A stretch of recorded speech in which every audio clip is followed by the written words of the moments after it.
Okay guys, ito na po yung napitas ko kaninang talbos ng kangkong. So binabad ko lang sa tubig, hugasan ko maigi. And puputulin natin sa desired na haba natin. Tapos i-adobo natin yan.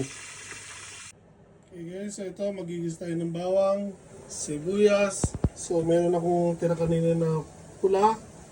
Lahat ay sinama ko na dahil kung makikita nyo, napakarami po niyan.